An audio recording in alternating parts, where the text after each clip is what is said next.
Would it make you feel better if I said I was an orthodontist? Not what we're talking about today.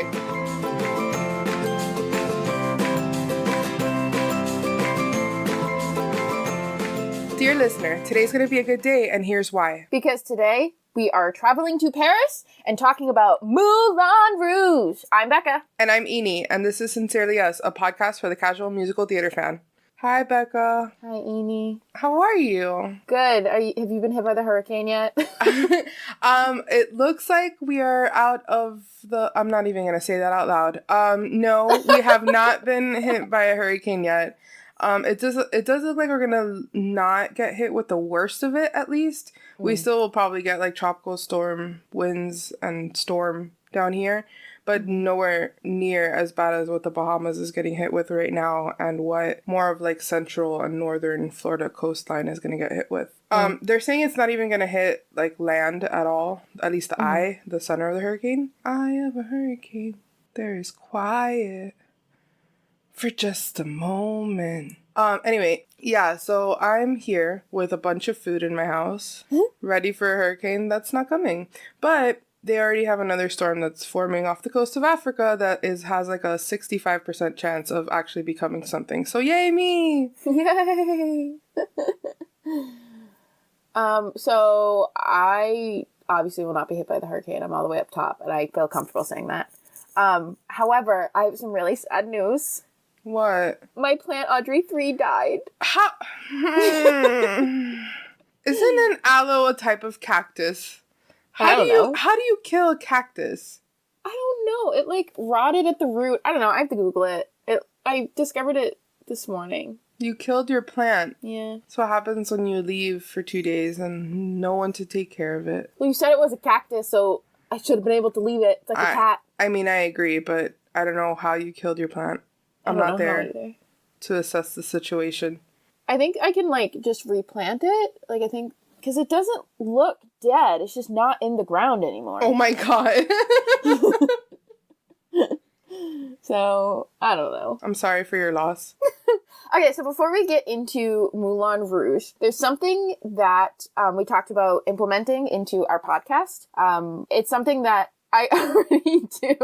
I already forgot. That's okay. While I do the intro, you can do it. Okay, cool. You think. It's something that I already do in the Bacon and Eggs Discord. There was a time when I was like going through a really rough patch and I started to post 3 positive things about today. And so I labeled it 3PTAT. And one of our friends, Robin, thought that it was pronounced like potato.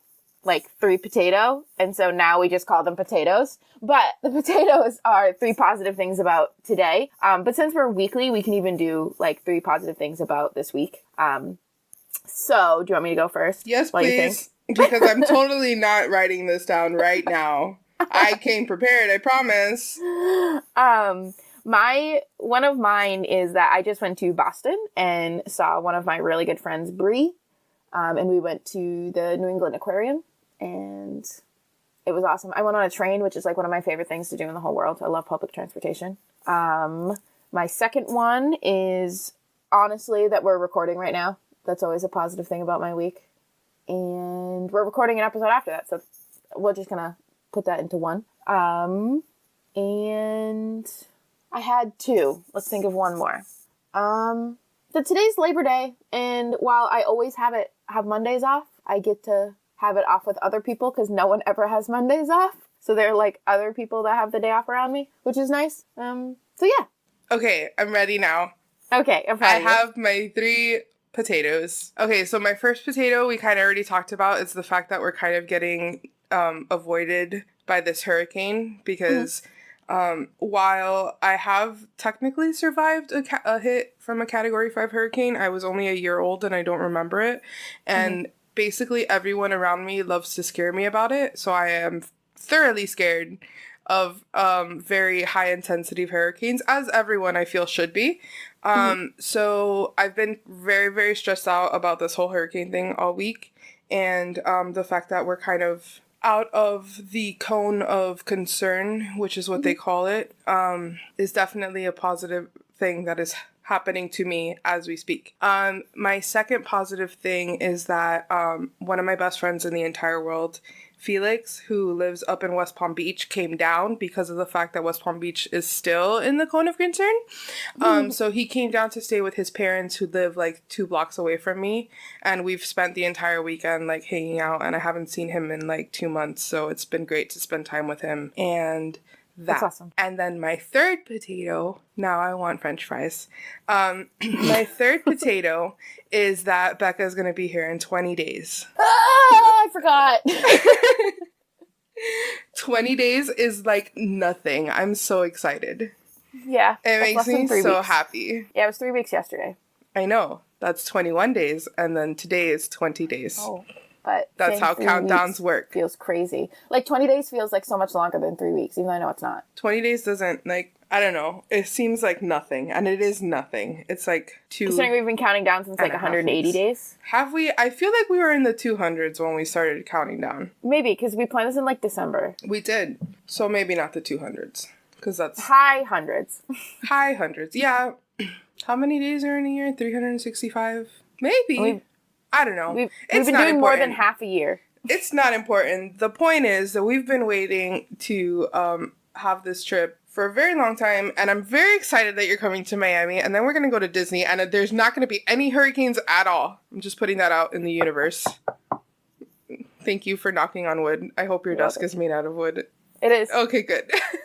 I'm just putting that out into the universe before, anything else happens. Okay, so yeah, we're talking about Moulin Rouge today. Moulin Rouge as a movie was probably one of my favorite, I guess, movie musicals ever. Mm-hmm. I love Ewan McGregor. He's awesome, and this was like before he was big. I think it was before he was cast as Obi-Wan, or maybe around the same time. I think it's around the same time. Well, now I'm gonna look it up.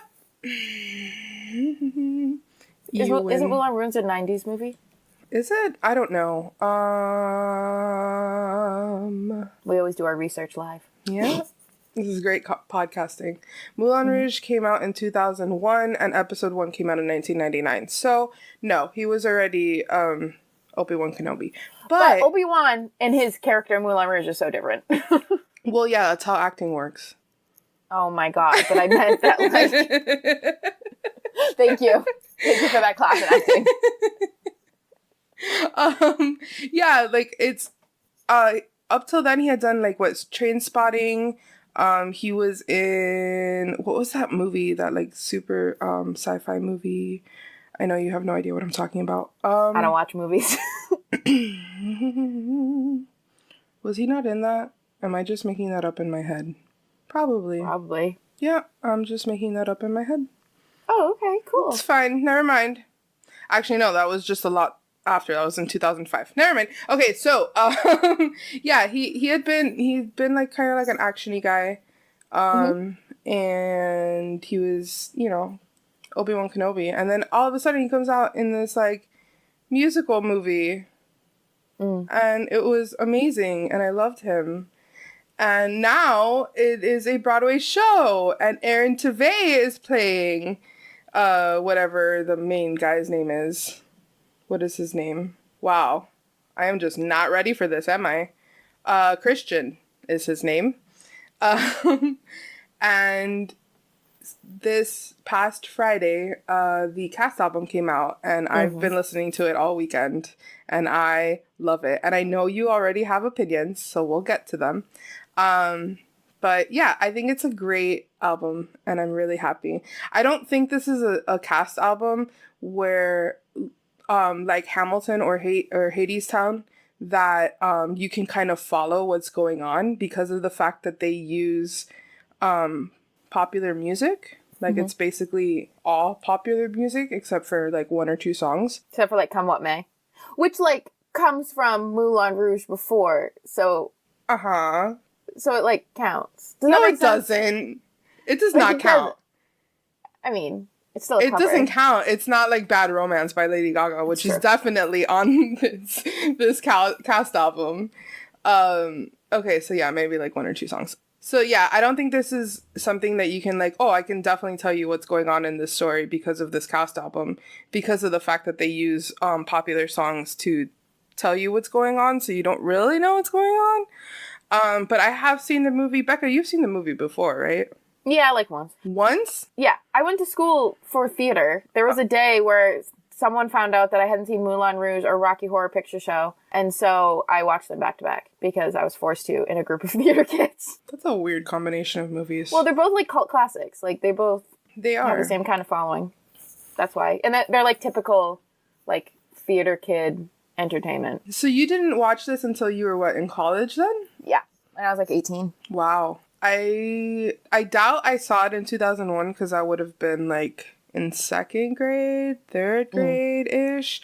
But I definitely remember watching it in like middle school and high school. And I love this movie a lot. And I really want to see the musical a lot because Aaron Tveit and Karen Olivo, who is playing whatever her name is. I'm terrible. I love this movie. I know none of the character names. See, like this is why we have the subtitle Casual Musical Theater. Yeah, Satine, the Nicole Kidman character. I can tell you the John Leguizamo character, Toulouse, just because I always remember that name for whatever reason. Because of the cat? Probably because of the cat. From Aristocats. That's what I thought of. You're probably right. So what did you think? Let's start with you. Okay. So I feel so bad because I went on that whole tangent about jukebox musicals last week and like leading into this week. I didn't plan it that way. It's just what happened. I had an epiphany listening to this musical that the reason I don't like jukebox musicals, and I'm like using it as a blanket statement, but like with an asterisk, like could change. Like if I saw this, I'd probably love it. Like I saw Mamma Mia and I definitely like Mamma Mia more, but having seen the show, but I won't listen to the soundtrack.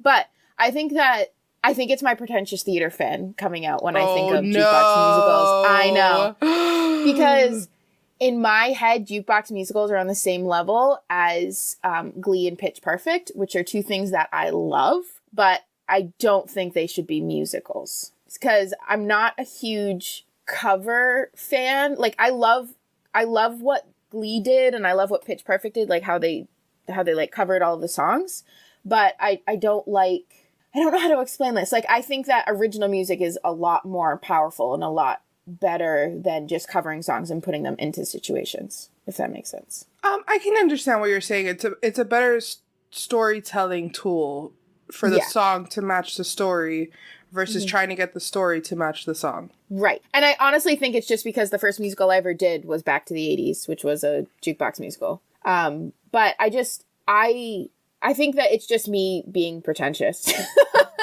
And I just think it's rude. I know. I just don't put it on the same level as like any of the new ones coming out. Like I just recently got into like Hadestown, obviously, and then like the Percy Jackson musical, which is based off of something else, but it has its own music. Yeah, it still has original music. Yeah. So like, I don't know. I like this soundtrack as a soundtrack. Like I would like it more if it was a movie, I feel like. Which it is. I know, but like this version. Okay. The thing that sucks is that they actually tried this out in Boston. Like one of their off-Broadway places was Boston. Mm-hmm. And I wish I had seen it because I feel like I would like it more. Kind of like Mamma Mia. But I like the soundtrack, obviously. Like I love all of the music that's involved in it. And from like someone who teaches musical theater dance, it's going to be a good tool because it's all the music that, you know, my kids like, but in the style of musical theater. But I don't know. It's not my favorite. But my favorite song, which I'm obsessed with right now, is the Diamond one. Diamonds Are Forever? No, the Sparkling Diamond. Which, like remixed. The line is Diamonds Are Forever, but yeah. Yeah. Yeah. I really liked that one. I told you, Tori. You told her what? Tori, okay, so this came out on Friday, and Tori and I were talking Saturday night because I guess she had finally listened to it. And she had posted about it on Instagram, and I responded, and we were talking about it. And, like, I love this cast album. And I understand what you're saying, and I'm not disagreeing with you. I think that again, and I started this show off saying, like, you can't follow the story with the soundtrack because of the fact that all it is a bunch of popular music thrown and mashed up in together, which I'm 100% here for. Well, yeah, like, I love stuff like that. I just don't think it belongs in a musical. I can respect your opinion. I just, like, I love this so much, and I have not stopped listening to it. And it was so much easier, maybe because it was popular music, and it was, like, words that I already knew, you know, songs that I already knew the words to, so I could sing along. And, like, maybe that's the reason that it was easy for me to get into it, a lot more so than Hades Town, even though I love Hades Town now. But yeah, and again, I already had kind of a love for the movie before the show came out. It was interesting to hear, because in the movie, the songs are a lot older. They're songs from the 80s and 90s, and now all of the songs in the Broadway show are all popular songs. You have Bad Romance by Lady Gaga's in there. You have Chandelier from Sia. You have Diamonds from Rihanna. You have Royals from Lorde. Like, it's just... Single Ladies is in there at some point, I think. You know, that's in the Diamond one. That's why it's one of my favorites. Yeah, you know, but it also still has kind of those older songs that, you know, Jungle Boogie by Kool and the Gang is on there. The Madonna song Material Girl is still on there. It is, I think, a good interpretation of the movie and a good, what am I trying to say? Basically, like, that they made it a little bit more relatable for a younger audience. Yeah, they updated it. Yeah, thank you. That was the word I was looking for. That is not a difficult word. I just couldn't find it in my brain. They updated it where people can go and, like, listen to it and be like, oh, I know that song. Oh, I know that song. Oh, I know that song. Because I remember even originally listening to or watching Moulin Rouge the movie and listening to the soundtrack and being like, oh, I don't know what song that is. And my mom would be like, oh, that's this song, because my mom knew it because it was from, like, the 80s or the 90s. And I didn't know what song that was. And I don't know, like, I love the way that they did everything. I'm not gonna lie, the Tango Roxanne song, I like the movie version better. I think it gives a lot more emotion and it's a lot more dramatic. I'm dying to see this on stage because I want to see what they did with it. I'm sure it's gonna tour. If better tour. And if it doesn't, I gotta figure something out. I love the voices on it. Aaron Tveit, I mean, we love him. I can't, like, his voice is just... I was driving home yesterday with it on, and when he came in with We Are Young from Fun, I literally went, because I'm a huge Fun fan. Oh, I am too. I didn't know that about you. Yeah, they're one of my favorite bands. Oh, I love them too. I need them to make more music. I agree. I don't think it'll ever happen, but... because Jack Antonoff is being awesome as a producer right now. I know, but I need him to make more music, like, now. So, yeah, I literally, like, gasped out loud. I was like, that's Aaron Tveit! That was how I felt about Karen Olivo's on this. Because you guys know how I feel about In the Heights, and, yeah. She was Vanessa in the Heights, and she's been in West Side Story. I think she was in the Chicago Hamilton. I think she was Angelica, and her and Lynn are, like, best friends, so they're always together, and it makes me happy. And I love her voice. Her voice is badass, and she's just badass, and I love her. And I think their voices together are really well, which are really good. That's not how English works. I think that they mesh really well and they blend really well, and I actually wasn't expecting to like them singing together as much as I did. But yeah, I thoroughly enjoy this cast album. And I like it too. Okay. Like, I'm not trying to yuck your yum. Oh no, I know. and like I said, like, I completely understand what you're saying. Like, I think original music that is written to tell a story, especially on, like, an on-stage story, is a lot more useful than trying to tell a story and then fitting in music that's already out there that, you know, will maybe halfway tell a story. Yeah. But that being said, I think it's fun. It's a lot of fun. I was jamming in my car. I would like to hear Aaron Tveit sing your song for the rest of my life. like, I knew the song Your Song from the Moulin Rouge soundtrack. So, like... Well, I knew yours. Like, that was one song No, and I was like, oh, that's the Elton John song. No, like, I knew it as an Elton John song, but the reason I know the words is because of the Moulin Rouge soundtrack. Okay. Because I really like Ewan McGregor. Yeah. I love Ewan McGregor's version of that song so much. And also, it's, like, one of my favorite songs to sing in general. And so, I just really love that one of my favorite Broadway actors is singing it. But I remember, I think it was last summer when they did it in Boston. One of my clients, she's, like, really into musical theater. And her daughter went to go see it, and she was like, Becca, you're going to think it's so awesome. She's like, they reimagined, like, the whole thing. She's like, they have all brand new songs in it. And so, like, I was already ready and, like, excited because I like, obviously, nowadays music. I'm from nowadays. Yeah. But, I don't know. I mean, I would go see it if we bought, like, $30 standby tickets. Like, oh no, like I would pay to see this. Like, I would pay full price to see this show.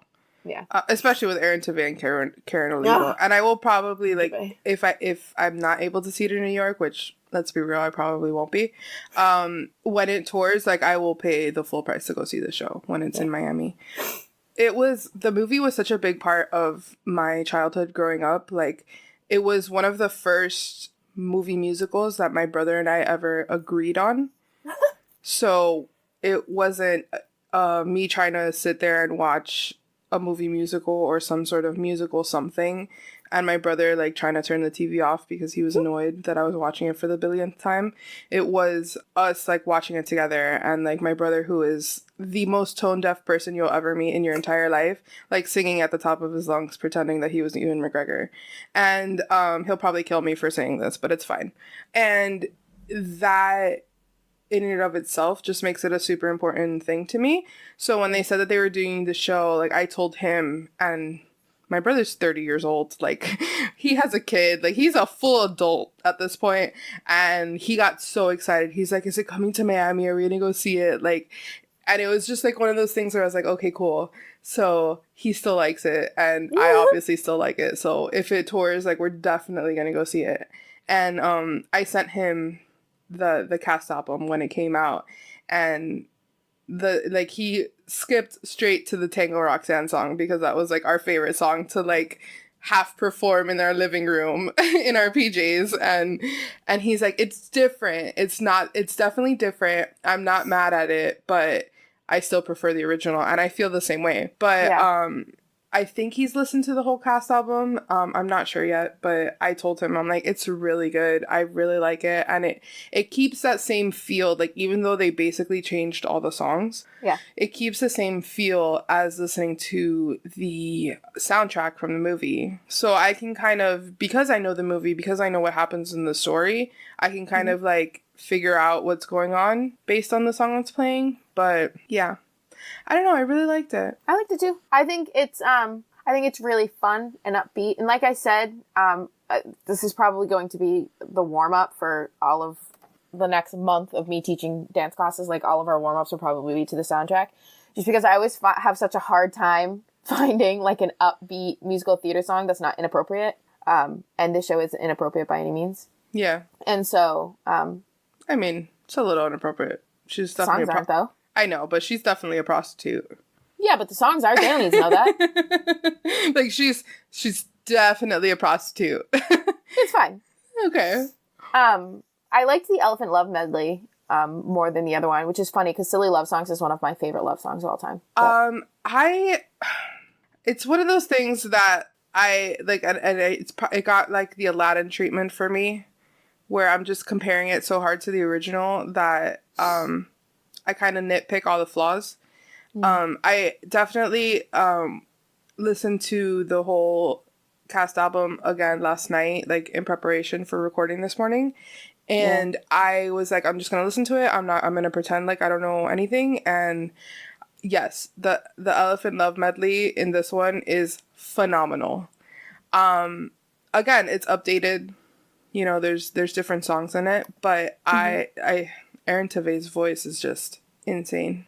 I also really liked him singing "Shut Up and Dance with Me," another one of my favorite songs. And Aaron Tveit, Yeah. Like, I knew who Karen was, but I just didn't, like, I knew she was from In the Heights. But other than that, I mean, she's also a Tony Award-winning actress for West Side Story, but it's fine. Okay, but, like, I don't know West Side that well. I know. I you know, I'm a Hispanic woman. I cling to Hispanic actresses very, very, very much so. Yeah. Because I love when, you know, we're represented. Oh, definitely. I thought Backstage Romance was a really clever song too. Because I like when people mix songs like this whole album did, I really like when they are clever with how they, like, I've only listened to it once, so I can't remember exactly the line, but there's a part where they start singing one line of a song and then it melds into another line of a song, but it, like, makes a complete sentence. And I really like when people do that. They do that in the Tango Roxanne, and I know I keep going back to this song, but it's, again, it was my favorite song, so, like, I listen to it a lot. And when I first got the Cast album, I listened to that song first before listening to the whole thing. So it was funny because they threw in a line from Chandelier, which at the time I didn't know was also, like, I think, like, 2 songs before it. So I was like, and I couldn't pinpoint what song it was. And I was like, this line doesn't belong here. And I don't know where it's from. And it's bothering the heck out of me. And then when I finally listened to it through, I'm like, it's Chandelier. I'm an idiot. Yeah, it's the song right before it. Yeah, it's... Exactly. If I would have listened to it like I was supposed to, I would have known. But yeah, they just, like, seamlessly, like, throw in random lines or, like, that, like, move into a different song, like, within one line, which is great. Like, I really like this. Like, I think the show is extremely clever. Like, I think there is something to be said for jukebox musicals because they do take from, you know, they have a whole world full of music that they have to take from. Yeah. And, like, find their story. So I'm not, like, I'm trying real hard not to be a jerk, but, like, because I do think it's extremely clever and I do think it's very well done. And I watched a performance, I don't remember where it was, or it was like a highlights video or something when they announced they were going to Broadway. But I think it's really well done, and I think everyone involved in it is extremely talented. Like, has more talent in their pinky nail than I have in my entire body. But yeah. Also, Come What May. Oh, I still love that song. You're not a jerk.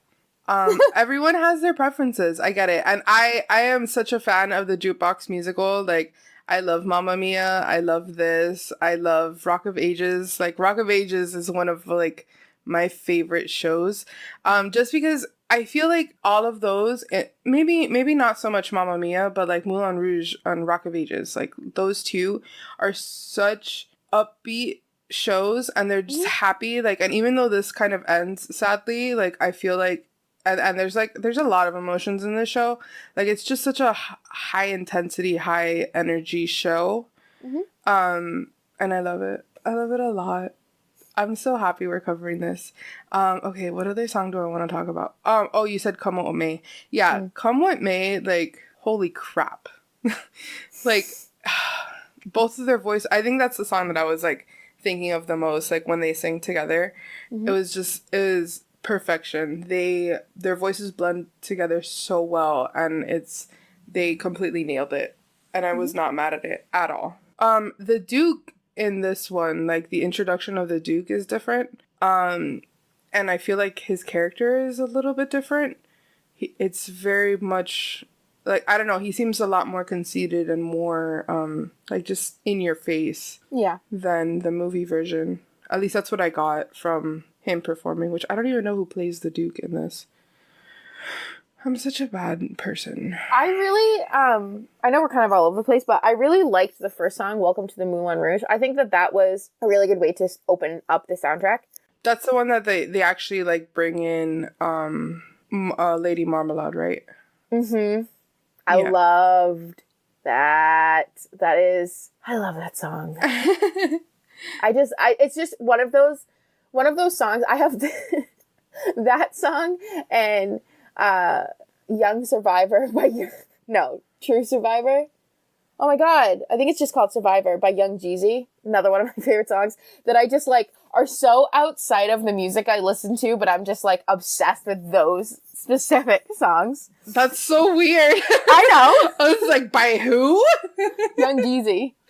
Akon's in it too. I mean, yeah, I know the song, Becca. I just didn't imagine those words coming out of your mouth. It's just one of those songs that I know every single word to. Just like Lady Marmalade. I know all of the words to that whole song. I love it. Oh my god. Just imagine little 7-year-old Becca singing Voulez-vous coucher avec moi ce soir. Yeah, not knowing what the hell you were saying. No idea. Neither did my parents. Yeah, I definitely had like 3 other friends that we would sit there and like give mini performances of that song. And I was always, Christina, thank you very much. So I just thought, first of all, that extremely clever because it literally mentions Moulin Rouge in it. Yeah. Like, it's just like that part. I was like, yes, I am in. I don't know. I think the only thing I can really say about it is that it's just extremely clever. Like the way that they did it. I just would have loved to have been like a fly on the wall. While they were putting it together. Yeah. Being like, okay, well, what do we want to say? All right, well, what songs can go here? What songs can go there? But yeah, Sparkling Diamond is definitely my favorite. And I really just want to make a routine to it so bad. I'm looking at the list of songs like that is in this show that like obviously like not the title of each of these songs, like the songs that they sample. Yeah. And like it's so crazy. It goes straight from like Ride With Me by Nelly to Burning Down the House, like Let's Dance.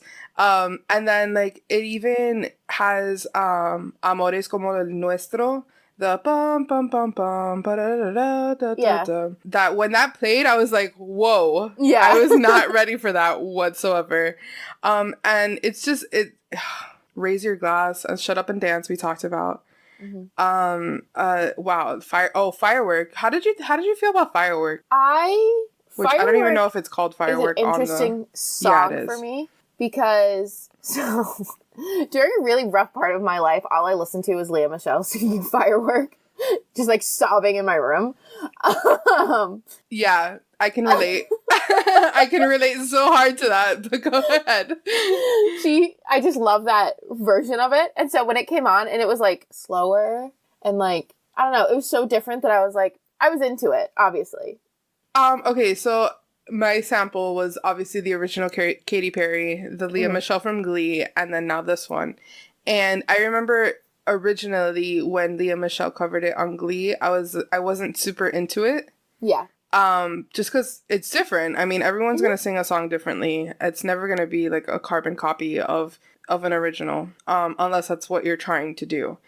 And I remember being like, okay, well, I don't like how she like pronounces this word or like this part and like how she puts like inflection on this, but then I just started listening to it over and over and over and over and over again, and I fell in love with it. And I kind of had the same feeling about this one.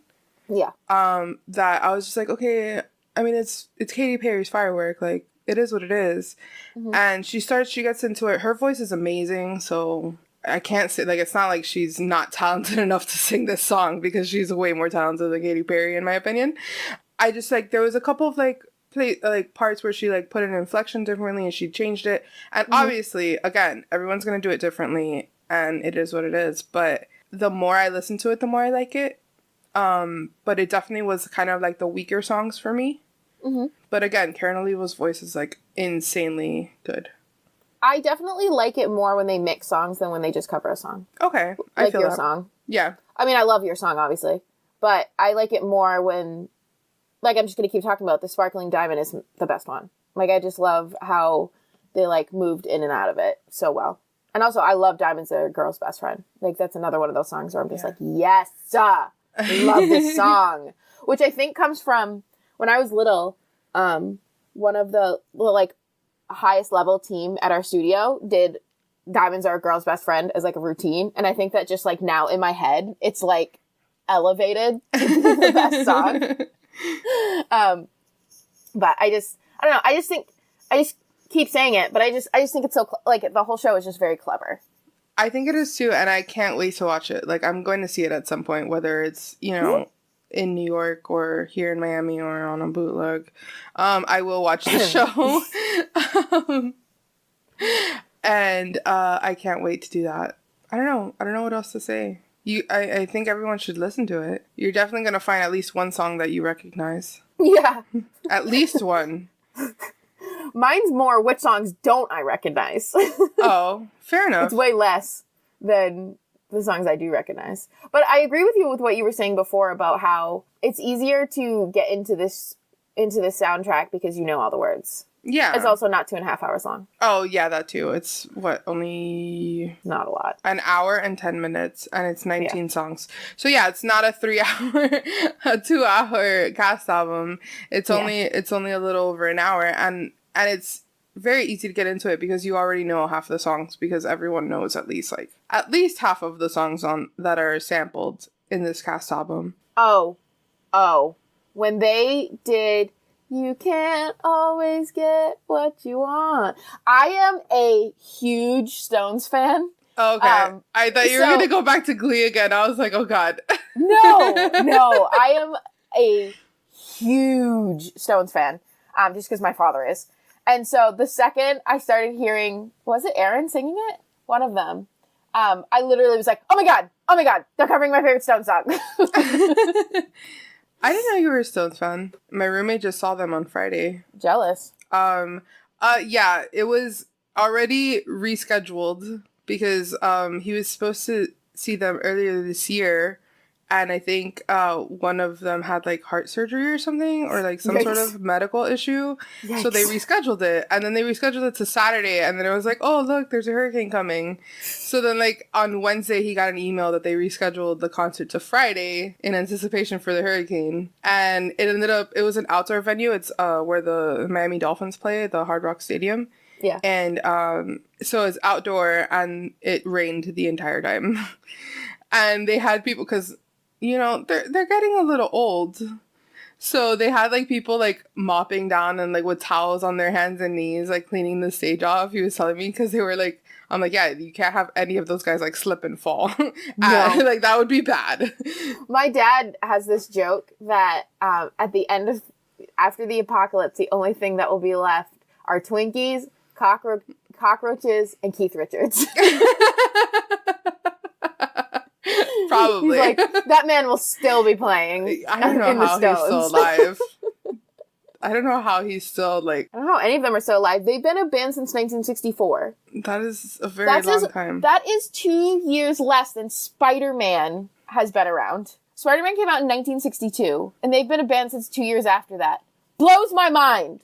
And then my mom was born in 67. Yeah, my parents were born in 60. My mom was born in 67-ish. I can never remember if it's 67 or 68, and I don't want to do the math. Daughter. I'm a terrible daughter. I'm literally the worst. That's why she likes you. She likes Christy, all more than me. Actually, to be fair, her favorite is Linton. Linton is her favorite child, and my brother and I both know this, and we call her out on it all the time. But yeah, they're old. They're very old. Okay. Going on a little tangent. I mean, we already are because we're talking about the Stones. We're talking about the Rolling Stones. But, so when I was younger, and they had their 40th tour anniversary, he took my sister. Now, mind you, my sister is 14 years older than me, so we have quite a gap. I do not get to do the same things she could do when I was little. And so I was so upset because all I wanted to do was go to the Stones and see it with my dad. And my dad said, Becca, I can't take you. There's going to be drinking. It's a big adult party, blah, blah, blah. And so he goes, when you turn 21, I'll take you to the Stones because then we can, have a beer together. It'll be great. It'll be, a big adult experience. And I was like, okay. The last time they toured besides this world tour was when I was, 4 months before I turned 21, first of all. Oh, my God. So then I was really upset. And I was like, come on! You can go to a concert without drinking. No, but... I understand that, but it was just what my dad told me when I was little, so no, I can't. Okay. It's one of those things that, I'm like, no, it has to be... You have to be 21. I don't even know if he remembers this, to be fair.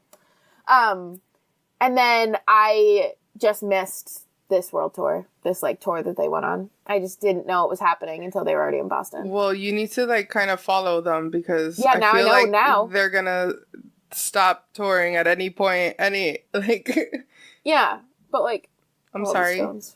It's fine. They've been Aerosmith, man. Dude, Aerosmith. My mom was very into Aerosmith. Walk this way. Another song in the soundtrack. Oh my god, wait, that means that we need to ride Rock and Roller Coaster. I haven't ridden Rock and Roller Coaster since I was 11. Oh my god. There is the cutest picture you've ever seen of me and my dad outside of Rock and Roller Coaster with like our arms wide. It's like a big wide shot so my mom could get the sign, and us with like hang tens, like, no, not the hang tens, the horns, just like, Aah! It was great. We rode it like 3 times in a row because no one was there. Okay. I'm going this weekend, by the way. Super impromptu trip. I'm hoping cheating on me, it's fine. Becca, I'm going to go to Disney without you. Like, it's gonna happen. I'm sorry. I'm sorry to break it to you, but I live 3.5 hours away, and you live a lot farther. 23. There it is. A whole 20 hours farther from Disney than I do. So, yeah, I'm gonna go to Disney a couple times without you. You're so rude. But yeah, so we were planning on just like going up for the weekend next weekend, like super chill. And my friend wants to do MGM, but he's not a huge Star Wars fan. So I'm like, for those of you that know, that's Hollywood Studios. Edie just likes to live in the past. Yeah, Hollywood Studios, whatever. They're about to change the name again anyway. I don't know. Like, they've been saying that they're gonna change it in like, I think next year or the following year. Whatever. Losers. And it will always be MGM to me. Always. So he was like, I want to do MGM. I'm like, listen, MGM's going to be packed if you want to do Star Wars. Like, it just opened. He's like, no, I don't care about Star Wars. I'm like, then the rest of the park's most likely going to be empty. So that'll be good. And I convinced him to get annual passes. So that means we're going to start going more. I'm very excited. But yeah, we don't have fast passes for Rock and Roller Coaster. So we might have to do single rider. Whatever. It depends on the line. I expect the Hollywood Studios, like the rest of Hollywood Studios outside of Galaxy's Edge, is going to be pretty chill. I mean, that's what it was like in Disneyland. Yeah, I know. That's the only reason why I'm saying it. Yeah. Was because that's exactly what happened at Disneyland when it opened. It was, the rest of Disneyland was like a ghost town. I loved it. All of the people that I follow that have annual passes to Disneyland, they're like standing in the middle of I know, I'm whatever so their jealous. main street is. Like, no one's here. Like, all of their pictures with all of their castle pictures with no one behind them. Like, pictures of them laying on the street. Goals. No. We gotta figure that out. What were we talking about? Aerosmith. Walk This Way. That was in this cast album. Mm-hmm. Yeah, it's this. I love it so much, and it's very clever. And I understand what you're saying. That, like, I agree with you about jukebox musicals in that sense. Mm-hmm. I'm not gonna go as far as saying that they don't belong on Broadway, Miss Pretentious Theater Nerd. Yeah, but I think it's a different genre. But again, as a Broadway fan, if a show like this is gonna bring more people into the theater community and hike up the prices, why? Well, we're just a negative Nancy today, aren't we? No, and I'm trying, but like, all of theater prices got hijacked when Hamilton had all of its success. Now you can hardly find like good, reasonable tickets unless you do standby. Like, I spent $120 to see How to Succeed in Business in 2012, and I had incredible seats. Mm-hmm. And Darren Criss was leading it. It wasn't like it was just, you know, like it was a big name leading it. And I just don't want the prices to keep going up. I mean, I get that. I understand what I completely agree. Money is a difficult situation. But I don't know, like, I'm always here for some sort of innovation that's going to bring more people into the theater community. Because I think making theater more popular will then in turn make Broadway HD maybe a little bit more functional, and circling back to that, you know, and we'll be able to have more content because there will be more demand for it. Mm-hmm. And maybe more tours and like more shows that kind of like appeal to younger people and like, I don't know. I agree. I do. I swear. 100%. I swear. Your face doesn't look like you agree. I do. I just don't know how to say what I'm trying to say without sounding like a jerk. So just say it, and if you sound like a jerk, I'll cut it. Maybe.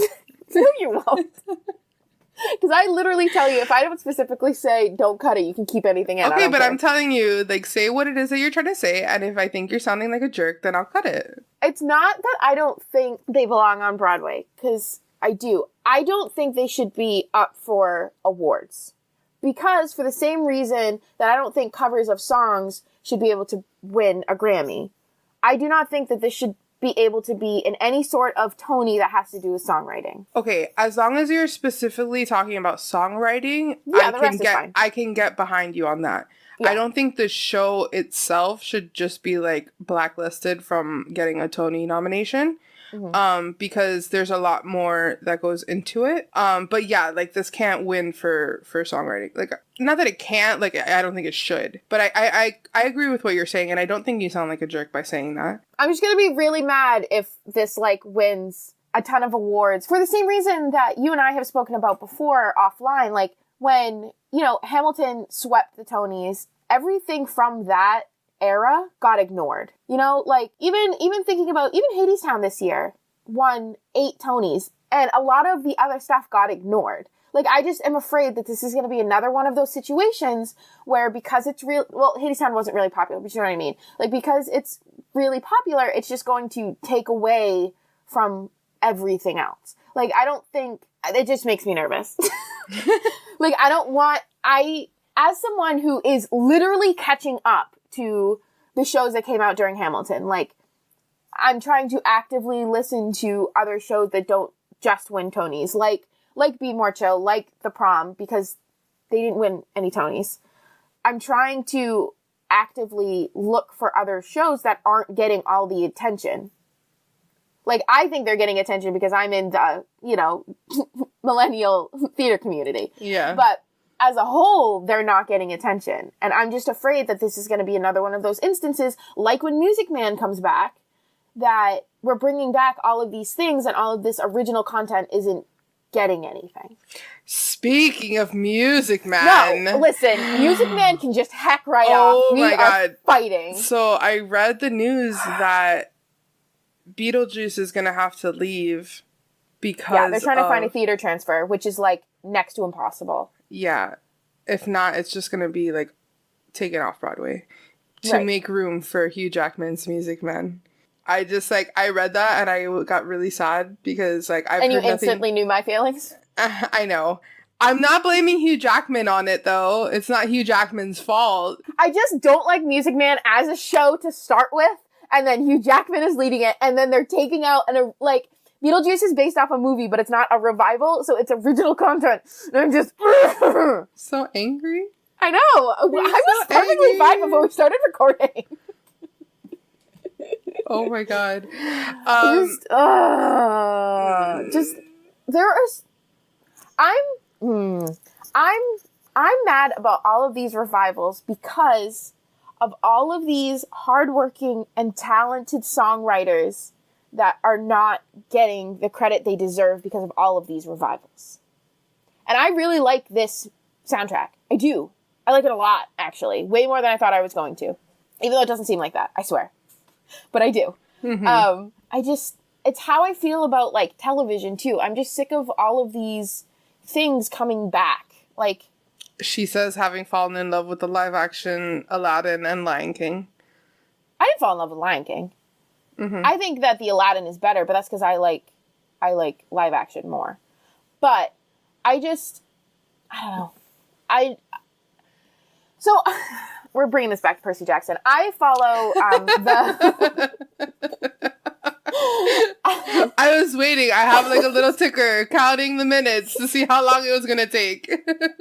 I already mentioned it earlier in the episode, but only like in passing, not actually talking about it. So the writer Rob Rokicki has been around Broadway forever, and this is his. Even Joe Iconis are like incredibly talented songwriters and playwrights, and like just incredibly talented. And they're making their Broadway debuts this year, and are getting.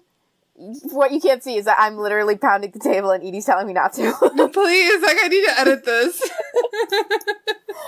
And are getting, ignored. I just am so frustrated that all of these things are getting revived. and nothing that is original is getting... Wait, but what else is getting revived besides Music Man? No, just in general. It doesn't even have to be just Music Man. Okay. Just in general. Like Oklahoma. Oh, like, yeah. Unnecessary. Okay. But there's a conversation to be had about Oklahoma because they did a revival and their lead is a disabled person in a wheelchair. I understand that. But why can't she be in an original... Like, why can't we make that statement not in a revival? Well, I'm not saying... I mean, I get what you're saying. But they did the same thing with Spring Awakening when they brought back Spring Awakening with the deaf people. And it was like half signed, half sang, and it was pretty cool. It's I mean, cool. I get what you're saying. I get what you're saying. We should be able to make that statement with original content, but it's not being done. And it's not for lack of trying. No, I get that. Especially at Broadway. I think, and honestly, I think it comes from, and I don't know how this is going to come out, so let's see where this goes.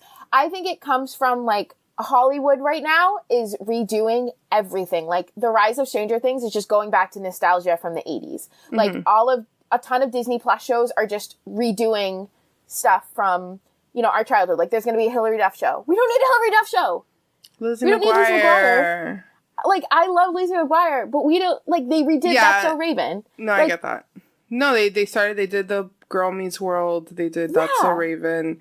Yeah, there's just no original stuff being done when it comes to TV shows and movies. Right. And Broadway's kind of just, I don't want to say following suit, but they're definitely leaning in towards the revival. And that's fine, because it's But here's my thing, like... In 5 years, if they're like, hey, we're going to revive Be More Chill, are you going to be mad? They won't do it, though, because it didn't make enough money. That's not what I'm asking. They're not going to do it, though. That's not what I'm asking. I just Because because they're reviving shows that you're not a fan of. No, okay. But my point is they're just feeding into nostalgia. Mm-hmm. And no one's going to have nostalgia for Be More Chill in 5 years. Straight up, it's not a nostalgia show. So... if they wanted to bring back, like, what's a show that I really love? Sound of Music. If they wanted to revive Sound of Music, I don't think it belongs on Broadway. Like, they're doing Little Shop of Horrors right now off Broadway. That's great! Do it all off Broadway. Make all of your money off Broadway. Don't take up space for people to be telling original stories on Broadway. Like, I would be mad if Little Shop of Horrors with John Groff and Christian Borle, two of my all-time favorite actors, doing one of my favorite shows. I would be mad if it was on Broadway because there's no need for it. Like, there's no need to be taking up space for people who created all of this original content. And I know I sound pretentious. I'm aware of that. And like, whatever, it's fine. We found the thing I'm pretentious about.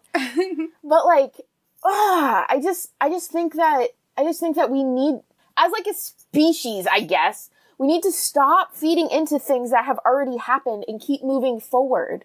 Like, Meet the Robinsons.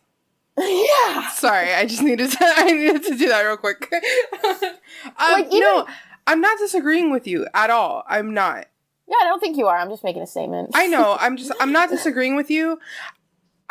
However, like, I do kind of like when they revive some shows. Like, if it's been a million years and they do, you know, I'm not very well versed in Music Man. I don't know Oklahoma really well, but when they brought back Spring Awakening, I was super excited because I love that show. I know that everyone has their opinions and not everybody loves that show, but that was a really big show that I was a huge fan of. So when they brought it back, and it wasn't just that they did like a regurgitation of the original show, they changed things completely. They made it more inclusive. They did like all of the stuff to it. I loved it and I was super here for it and I was really excited for it. And I think it won the Tony for Best Revival that year. Yeah, it did. And, you know, I'm not mad if they have like maybe one theater that's a revival. But like right now, what's still on, is Hello Dolly still on Broadway? I know it just toured, but I don't know. It just toured. I don't think it's on anymore. Okay. Or like even tour revivals. Yeah. I get what you're saying. I really understand what you're saying, and I'm not disagreeing with you. And yeah, what's happening with Beetlejuice and the Music Man, it sucks. And it's upsetting. And people are really upset about it. And I'm upset about it. And, you know, it's one of those things like, now I'm like, well, I really, really hope that it gets a tour because I'm not going to be able to see it if it gets taken off so that Hugh Jackman can sing and dance on stage. Don't roll your eyes at me. It's not that I hate Hugh Jackman. I hate the way people put him on a pedestal. He is not talented enough to be on Broadway. And this is me saying, this is kind of related. I do not think Lin-Manuel Miranda is a talented enough singer to be on Broadway. He's talented enough in every other aspect. I do not think he's a talented enough singer. However, Hugh Jackman has nothing else. I don't think he's a good actor. I don't think he's a good singer. And everyone just thinks he's the greatest thing since, like, sliced bread. Ow, I just punched my desk so hard. That hurt so bad. I know. This is going to be such a fun episode to edit. Okay. I'm sorry. You are, like, super into it, and you're, like, clapping and, like, waving your arms around, and I'm just like, oh, this is going to be great. I'm so honestly, glad that I was like, we're just going to be an easy edit this week. Hold on. I need to answer what you just said. Okay, I'm sorry. Okay. Lin-Manuel Miranda. Okay, this is hard. I kind of agree with you. Mm-hmm. I think that Hamilton, okay, so the thing about Lin-Manuel Miranda is a lot of the parts that he does isn't very singing heavy. Correct. So like in The Heights, I don't think Usnavi really sings at all. Yeah. And then unfortunately with Hamilton is that he gave Hamilton more singing parts. Mm-hmm. And I agree where he is probably not the best singer for those parts. Which is fine, because on Broadway, you don't have to be the best singer as long as you can have the acting and the music. Like, you can have musicality without being a great singer. Yeah. So even... or you can just be like Jeremy Jordan and have all of it. Yeah, well, he's just an anomaly. Him and Aaron Tveit can just, like, do anything. It's fine. I know.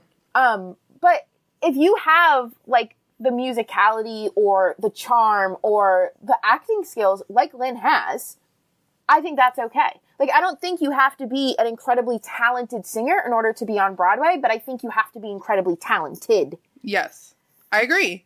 Do not think Hugh Jackman is. He was great as Wolverine, I think. I think I saw one movie. I think. Like,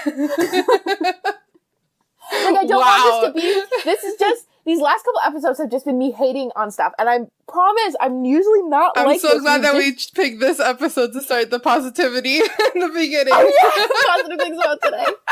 That's hilarious. This took a turn for the worst. I am an incredibly positive person. We've just tapped into all of the things I'm not positive about. What's funny is that you're a million times more positive than me, and it does not come off on this podcast at all.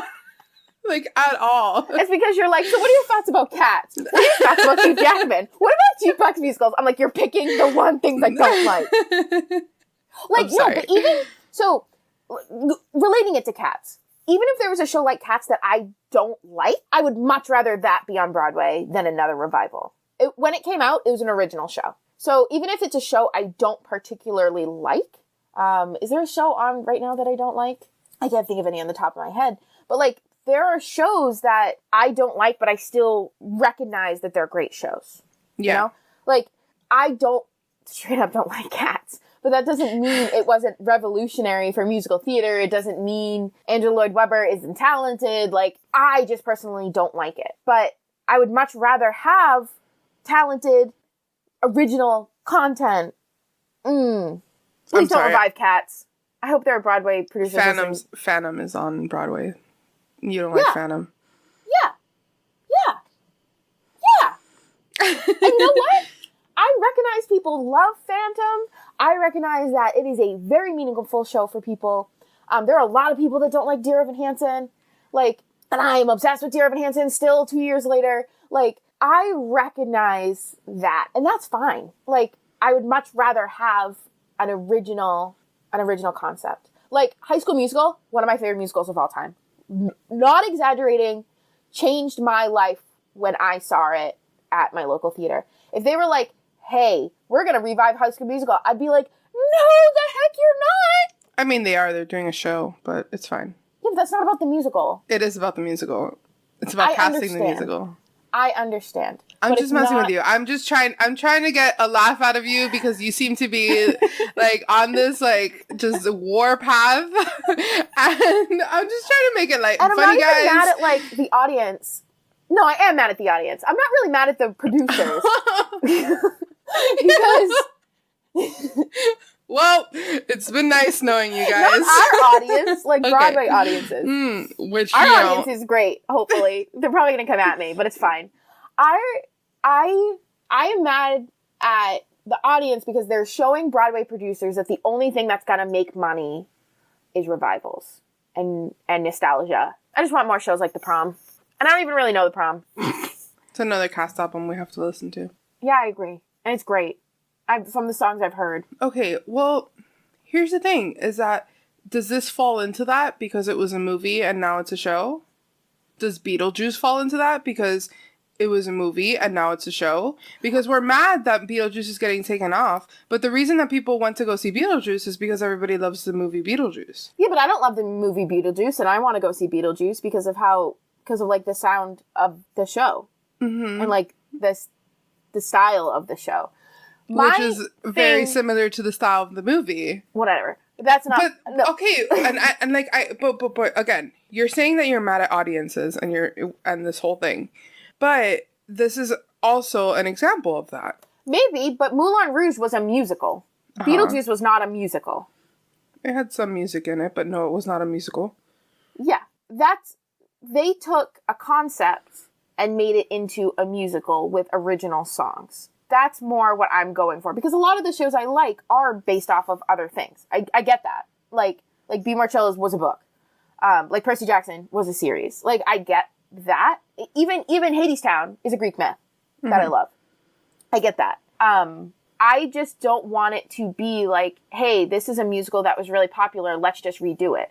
I would much rather them be like, I can't even think of something I like that should be made into a musical because I don't write musicals.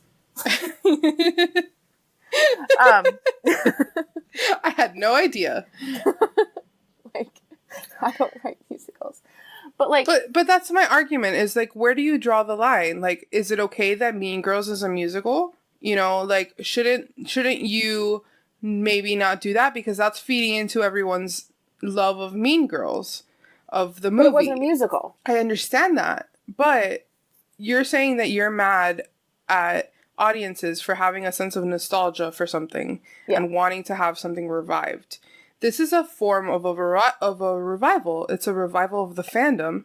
Yeah. People who love Mean Girls and quote Mean Girls all the time, like me, who are like, wow, they did a musical. Now I want to go see it because it's Mean Girls and it has to be hilarious because Tina Fey and whatever it is.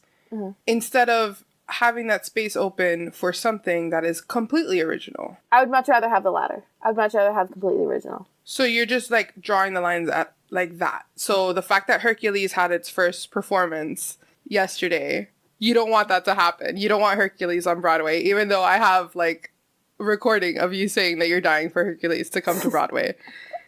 That's before I You see what I'm getting? Like, I feel like you can't pick and choose. And I'm not trying to upset you. I'm not trying to like dig you into this hole. I'm not trying to dig you into this hole. I'm just saying, like, where is the line? I don't know. I think it's different if you take something that didn't have music and create music to it. Okay, then I'll give you another example. Lion King. Lion King, the Broadway show, is... But it has been for 15 years. I'm talking about, like, now. I'm talking about, like, if they decided now to do Aladdin when Aladdin hadn't already been on Broadway. I have been talking about this for 25 minutes. I know. Holy baloney. I know. This I'm turned so from sorry. Like this like super short episode on how Moulin Rouge is awesome, kind of, and this should be the second episode. I'm just saying. This upset. Like, I was so ready to talk about how much I liked Moulin Rouge because I did like it. Oh, I'm not trying to like stomp on you or like disagree with you. I'm just trying to make the argument. I get it. I'm not, I don't think that you're attacking me by any means. If anything, I'm yelling at you. A little bit. But my thing is I don't yell at people. I yell at the ether. I'm like, this has nothing personal towards you. But you said ether, and in my head, I heard Ethan. So I'm always yelling at Ethan. It still works. But here, like, I don't know. I understand what you're saying. And again, what's happening with the music, with the Beetlejuice Music Man thing, like, what's happening with that sucks. Because it's not like Beetlejuice isn't popular. People are going to see Beetlejuice. Like, it's, you know, so the fact that they're like, oh, well, we're doing this revival, so you guys got to get out. Like, that sucks. It does. But I don't think that it would suck any less if it was any other musical, in my opinion. If it wasn't a revival, if it was, you know, just the new musical coming in, if it was Moulin Rouge, that is a completely different thing. It was just, it's coming to Broadway. Yeah. You know, like, I think that it would still be a crappy situation either way. I don't think it has anything to do with the fact that it's a revival that is pushing it out. In my opinion. I just also am really bitter towards the whole thing. So I know, you have. Just Music Man plus Hugh Jackman. Yeah, I understand that you already have your opinions on it, even though it hasn't even started, but it's fine. I would much rather they revive Cats and put it in there. You're such a liar. I know. Stop lying through your teeth. Why can't they just find another theater? Like, it's not like it's not selling. It's not like it was The Prom and Be More Chill, which did not make as much money as they wanted. Beetlejuice is making the money. So... No. Again, I think it's a crappy situation. I don't think it should be happening, but it is. And, like, I hope that they kind of come to their senses and figure something else out, but I don't know that they're going to, because Broadway people suck. The executive Broadway people, I don't know who those people are, but they suck. The producers. Oh, that's another really good show. They should do a revival of that. Okay, so even... I know revivals... No, I know. I know revivals have their place. I know that The Music Man starring Hugh Jackman is going to bring so much money to Broadway. I recognize that. I know that my first show was with Darren Criss, who was at the height of his Glee fame, and I went to go see it to see Darren Criss. Like, I barely knew what How to Succeed with Business Without Really Trying was about. I went to go see it because Darren Criss was in it. Even anytime we have someone really famous going into a show, I know why they're doing it. I get it. And I understand why they do revivals, because it makes money, and Broadway is something that needs to make money in order to keep going. I just don't think it needs to be every show. But it's not every show. What other revivals coming this season? I understand that you're just really mad at this particular revival. I got it. And I'm sorry, I keep poking you. I just am not a big fan of revivals in general. Like, I don't think Disney should have as much. But here's the thing, is that you're not a fan of revivals right now. In, let's not even say 5 years, let's say 10, 20 years, when they start reviving shows like Dear Evan Hansen, they start reviving shows like Be More Chill, they start reviving shows that you love, you're going to be all about the revival. Maybe. I just don't think it need, no, I don't know what I'm trying to say. That's okay. I honestly think that we're just going to talk in circles. We are. And it's fine. Like, we have a difference of opinion on that, which is normal. Yeah. We don't have to agree on everything. We don't agree on everything. No. I just, like, I understand, like, I don't necessarily agree that nostalgia is a bad thing to tap into. I do agree that it can't be the only thing that is getting produced. But I think that sometimes done correctly, like the Aladdin Broadway show, like Lion King, which Aladdin's only been out for 5 years. And that sounds like a long time, but it's, you know, it's really not. Considering the movie came out how long ago? Yeah. You know? You know, I would prefer they do that than what they did with Frozen, which they waited like 3 years after the Frozen movie and then was like, we're doing a Frozen Broadway show, you know, which, don't get me wrong, I would totally see in a heartbeat, but I just want to see her change her dress and let it go. Like, I just want to see that live. I know. I need to see her pull that off. Yeah. Because they do a show in Disneyland and it doesn't always work. Yeah. I've seen a video of it. I just want to see it, like, for real. Actually happen. Yeah. But anyway, like, what I'm saying is Moulin Rouge, the movie, came out 18 years ago. That's what I said, right? 2001? Mm-hmm. It came out 18 years ago. This is basically a revival of that movie. Mm-hmm. It was not a show to begin with. It started off as a movie, and it's the adaptation of the movie into a show. But it really isn't, because they've changed all the music. Yeah. So I don't know, and I don't have an answer. Like, I keep asking you this question, and I myself do not have an answer. I just don't know where that line is, where it's okay to produce something that is tapping into that nostalgia, into that familiarity, and when it's not. And I understand that you hate Hugh Jackman. It's fine. I don't hate him. I don't think he's talented. He's probably a wonderful human being. I don't know him as a person. I'm sure he's great. Everyone who's ever worked with him says he's wonderful and lovely. The point of this half an hour rant that we just went on is y'all should listen to the Moulin Rouge cast. It's very good. I know it doesn't seem like I think it is, but it is. And like, I don't want people to think that I think that I'm always right. Because I don't. And I'm not usually a negative human being. I don't think that I have all the answers. I don't know what I'm talking about because I'm not a Broadway producer. I just feel frustration. Yeah, I mean, I don't know how to get rid of that. You're talking as a fan. Again, this is a casual musical theater podcast.